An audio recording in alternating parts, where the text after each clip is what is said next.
მოგესალმებით ყველას. თქვენი მყოფებით არხზე ისწავლე ყველაფერი კომპიუტერზე.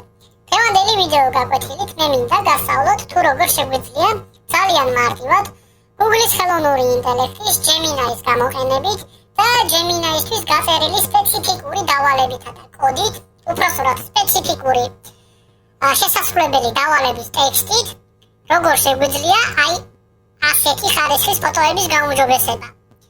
როგორც ხედავთ, ფოტო ძალიან ცუდი ხარისხის არის და ახლა მე სპეციფიკური ბრძანებით, რომელიც აქ არის გაწერილი და რომელიც გადმოსაწერი Word-ის დოკუმენტის სახით მითითებული იქნება ჩემი ვიდეოს აღწერაში. ახლა მე შევძლებ ამ ყველაფერთან და Gemini-ის დახმარებით ფოტოს ხარისხის გაუმჯობესებას. პირველ რიგში, როგორც უკვე გითხარით, გავხსნათ ბრაუზერი, გადავიდეთ google.com ან google.gz-ზე, შემდგომ გადავიდეთ Gemini-ზე. ამის შემდგომ გადავიდეთ გრაფაში Tools და Create Image. ამის შემდგომ დავამატოთ ჩვენი ფოტო.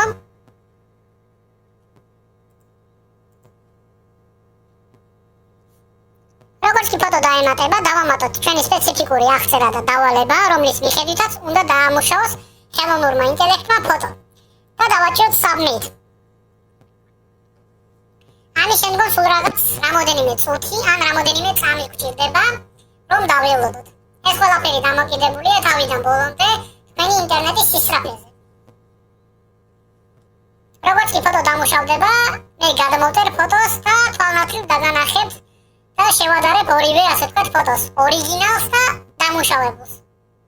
და გაჩვენებთ თვალნათლივ მაგალითს თუ რა სახის გაუმჯობესება შეუძლია და როგორი სახის გაუმჯობესება შეუძლია ამ შესანიშნავ ხელოვნურ ინტელექტს სპეციფიკური დავალების მიცემით. აქედანვეც კი ხედავთ მეგობრებო, ეს არის ორიგინალი ფოტო, ხოლო ეს არის უკვე დამუშავებული ფოტო. პირდაპირ ეთყობა უკვე გაუმჯობესებული ხარისხი, თუმცა მოდით გადმოვწეროთ.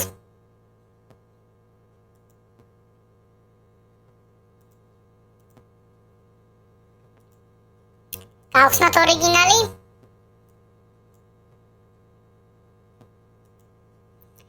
და გავხსნათ ხელოვნური ინტელექტის მიერ დამუშავებული. თვალნათლივ ხედავთ თუ რა დონის განსხვავებაა, როგორი დეტალი